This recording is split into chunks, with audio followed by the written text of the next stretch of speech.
పురాతన కాలంలో మా పెద్దవాళ్ళు తిన్న రాగులు, జొన్న సంగటి ఈరోజైతే మేము ప్రిపేర్ చేసి తిన్నాం. సో హాయ్ ఫ్రెండ్స్, అందరికీ నమస్తే. అందరూ ఎలా ఉన్నారు? నేను చాలా బాగున్నాను. మీరందరూ బాగుండాలని మనస్ఫూర్తిగా కోరుకుంటున్నా. ఈరోజు ఈ వీడియోలో వచ్చి మా పెద్దవాళ్ళు తిన్న జొన్నలు, రాగులు కలిపి చేసుకొని సంగటి తిన్నారనమాట. సో వాళ్ళు ఎట్లా ప్రిపేర్ చేశారు, అదే విధంగా మేము ప్రిపేర్ చేసి దాని టేస్ట్ అయితే ఫస్ట్ టైం నేను చూడబోతున్నా. సో ఎట్లా చేసాం, ఎలా ఉంటుంది అనేసి ఈ వీడియోలో మొత్తం చూపించాం. సో తప్పకుండా వీడియో పూర్తి వరకు చూడండి. నచ్చితే ఖచ్చితంగా లైక్ ఇవ్వండి. కొత్తగా ఎవరైనా మా ఛానల్ని చూస్తూ ఉంటే సబ్స్క్రైబ్ చేసుకోండి. Thank you. అండ్ ఫస్ట్ అయితే 1 కేజీ సజ్జలు తీసుకున్నాం, 1 కేజీ జొన్నలు తీసుకున్నాం. ఫస్ట్ అయితే సజ్జలను తర్వాత జొన్నలను రెండింటినీ కూడా బాగా చేటలో వేసి చెరిగామన్నమాట, ఏమన్నా దుమ్ము అట్లా ఉంటే పోవడానికి. తర్వాత ఇలా రోలులో వేసి ఎందుకు దంచుతున్నామంటే సజ్జలను తర్వాత జొన్నలు రెండింటినీ దంచాలంట. ఎందుకంటే వాటి మీద పొట్టు లాంటిది ఉంటుంది, అక్కడెక్కడ ఉండిపోతే అవి చెరిగినప్పుడు రావు అనేసి ఈ విధంగా రోలులో వేసి దంచినట్లయితే ఆ పొట్టు మొత్తం వచ్చేస్తుందని మెల్లగా దంచాలి. అది కూడా గట్టిగా దంచినట్లయితే పక్కన పడిపోతాయి అనేసి మెల్లగా దంచుతున్నాం.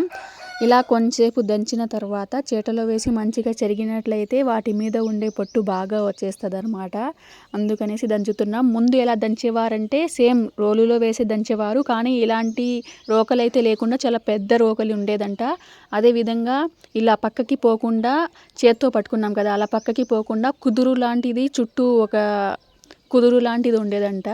సో అలాంటివి ఇప్పుడు అయితే లేవు కదా, ముందు కాలంలో ఉన్నాయి, ఇప్పుడైతే లేవు. సో మెల్లగా దంచిన తర్వాత మళ్ళీ చేటలో తీసుకొని బాగా చెరగాలి. సో ఇదైతే ఫస్ట్ టైం అనమాట. చాలా రోజుల నుంచి మా పిన్ని వాళ్ళని అడుగుతున్నా, చేద్దాం ఒకసారి ఎట్లా ఉంటుంది టేస్ట్ అనేది తినాలనుకుంటున్నా అనేసి చాలా రోజుల నుంచి అడుగుతున్నా. సో ఫైనలీ ఈరోజు కుదిరిందనమాట. మా నాన్నమ్మ వాళ్ళు చాలా తినేవారంట అప్పట్లో. అంటే వాళ్ళకి అప్పుడు బియ్యం దొరకడం చాలా కష్టమంట. ఇవి తినే వాళ్ళు కట్టెల మోపుకు వెళ్ళి కట్టెలు తెచ్చి అమ్మి అలా డబ్బులు రూపాయి 2 రూపాయలు వస్తే దాంతో సజ్జలు రాగులు తర్వాత జొన్నలు చాలా ఎక్కువగా పండేవంట అప్పుడైతే. సో వాటితోనే వాళ్ళు మంచిగా ఇట్లా ముద్ద లాంటిది చేసుకొని తినేవారంట. బియ్యం దొరకడం కష్టం అనేసి బియ్యం కూడా అప్పట్లో ఎక్కువగా డబ్బు ఉన్నారే, 100 రూపాయలు 200 రూపాయలు అట్లా ఉండే వాళ్ళ దగ్గర బియ్యం ఉండేవంట మా సైడ్ అయితే. సో కొంచెం పేదవాళ్ళుగా ఉండే వాళ్ళ దగ్గర అసలు ఉండేవి కావంట బియ్యం. సో కాబట్టి ఇది చేశారు, ఇది చేసుకొని తినేవారంట.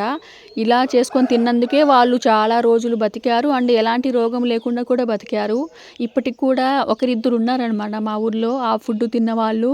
సో చాలా శక్తి ఉంటుంది ఇది ఫుడ్ తింటే అనేసి అంటూ ఉంటారనమాట. సో చూడండి, చేటలో వేసి అయితే చెరుగుతున్నాం ప్రజెంట్. అన్నీ దంచిన తర్వాత వీటిలో రాళ్ళు ఏమన్నా మంచివి చూసి తెచ్చుకోవాలి. ఎంత మంచి తెచ్చుకున్నా ఒకసారి మొత్తం రాళ్ళు ఉన్నాయా పురుగులు ఉన్నాయా అనేసి ఒకసారి చెక్ చేసుకోవాలన్నమాట.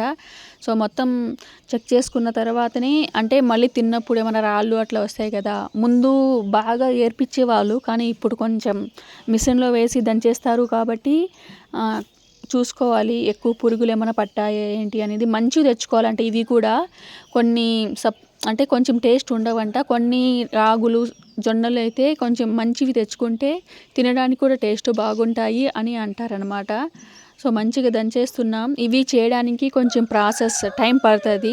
సో అందుకనేసి ముందు కాలంలో 3:30కో 4కో లేచి దంచి, అప్పట్లో కరెంట్ కూడా లేవంట, కిరోసిన్ బుడ్డీలో పెట్టుకొని మరి రోల్లో వేసి దంచి అప్పటికప్పుడు చేసి మళ్ళీ 5:30కి అంతా వాళ్ళు కట్టెల మోపు కోసం వెళ్ళిపోయేవారంట. సో అంతా చెప్తూ ఉంటారు మాకు. సో అట్లా వెళ్ళేవారు. సో ఇప్పుడు బాగా చెరిగేసాం. దాంట్లో ఉండేది మొత్తం చెత్త చెదరం మొత్తం తీసేసిన తర్వాత ఫస్ట్ అయితే ఇవి సజ్జలు అనమాట. సజ్జలు జొన్నలు రెండింటినీ మిక్సీ పట్టాలి. మరీ అంత పట్టకూడదు నున్నగా. సో గరుగ్గా పట్టి ఫస్ట్ అయితే మళ్ళీ చెరగాలన్నమాట. ఇలా చెరగడం వల్ల బాగా నున్నగా ఉంటుంది కదా, అదొక సైడ్ ఉంటుంది. మళ్ళీ గరుగ్గా ఉండేది చేటలో ఉండిపోతుంది అనమాట. ఆ గరుగ్గా ఉండేది ఫస్ట్ ఉడకబెడతారు, తర్వాత పొడిగా ఉండేది లాస్ట్లో వేసి కలిపేస్తారనమాట. అందుకోసం ఇది కొంచెం టైం పడుతుంది. సో ఎక్కువసార్లు మిక్సీలో వేసి పొడిగా ఉన్నదాన్ని ఇలా జల్లుతూ ఉండాలన్నమాట. అండ్ ఈ పక్క చూస్తున్నారు కదా, పాలకూర పప్పు కూడా చేస్తున్నాం దీన్ని కాంబినేషన్గా. పప్పు కూడా పొయ్యి మీదే చేయాలనుకున్నాం. కానీ మళ్ళీ ఎక్కువ టైం పడతది. ఇప్పుడే 12:30 అయిపోయింది. మనం చేసే లోపల టైం పడతది అనేసి సో, గ్యాస్ మీదే కుక్కర్‌లో పెడుతున్నాం పప్పునైతే. అప్పట్లో మొత్తం పొయ్యి మీదే చేసేవారంట కట్టెల పొయ్యి మీద. సో, కానీ ఇప్పుడు అంత ఓపిక ఎవరికీ ఉండదు కదా! సో, గ్యాస్ మీదే చేస్తున్నాం. జొన్న సంగటి మాత్రం పొయ్యి మీద చేయాలి. అది కొంచెం టైం పడతది కాబట్టి ఎక్కువగా కట్టెలు కావాలి. గ్యాస్ ఎందుకు వేస్టు మెల్లగా చేద్దామనేసి అదైతే కట్టెల పొయ్యి మీదే చేస్తాము. సో, ప్రెజెంట్ అయితే మిక్సీలో జొన్నలు, రాగులు రెండిటిని మంచిగా మిక్సీ పట్టుకొని గరుగ్గా ఉండేది ఒకవైపు, తర్వాత పొడి పొడిగా ఉండేది ఒకవైపు జల్లించుకుంటున్నామనమాట.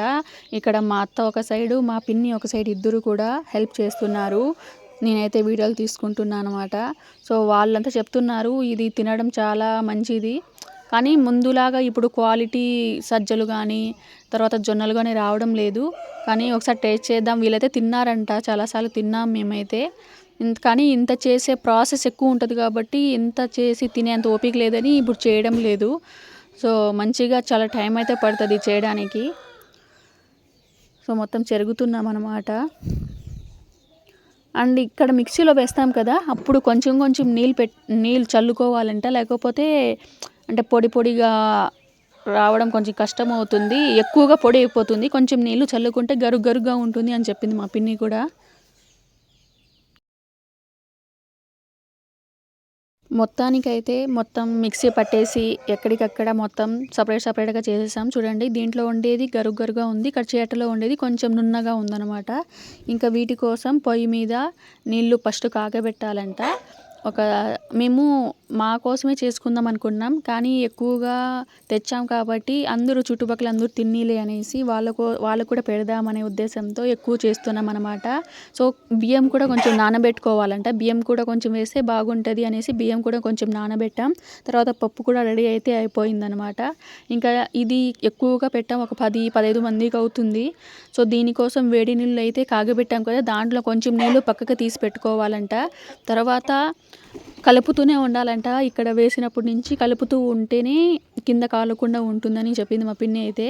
సో, ఎక్కువగా చేస్తున్నాం కాబట్టి కొంచెం పెద్ద సెట్టే పెట్టామనమాట పొయ్యి మీద. సో, అక్కడే ఒక మనిషి ఉండి అట్లే కలుపుతూ ఉంటేనే కొంచెం బాగా అవుతుంది. లేదంటే కింద కాలుతుందని చెప్పిందనమాట. సో, కలుపుతూనే ఉంది అక్కడే కూర్చొని.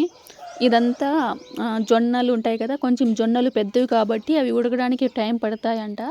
సో, మంచిగా ఉడికేంత వరకు ఉడకబెడుతూ ఉంటే లాస్ట్‌కి ఇంకా మన దగ్గర పొడి ఉంటది కదా! ఆ పొడి కూడా వేస్తే మంచిగా ముద్దలాగా అయిపోతది లాస్ట్‌కైతే.